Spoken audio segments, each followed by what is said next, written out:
ఈరోజు దేవుడు నీతో చేసిన వాగ్దానం, నేను మీతో చెప్పినదేమనగా, ఏమాత్రము ఒట్టు పెట్టుకొనవద్దు, ఆకాశము తోడనవద్దు, అది దేవుని సింహాసనము, భూమి తోడనవద్దు, అది ఆయన పాదపీఠము, యెరూషలేము తోడనవద్దు, అది మహారాజు పట్టణము, నీ తల తోడని ఒట్టు పెట్టుకొనవద్దు, నీవు ఒక వెంట్రుకనైనను తెలుపుగా గాని నలుపుగా గాని చేయలేవు.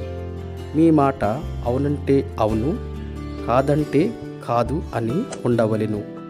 వీటికి మించినది దుష్టుని నుండి పుట్టినది. మత్తయి సువార్త 5వ అధ్యాయము 34, 35, 36, 37 వచనాలు.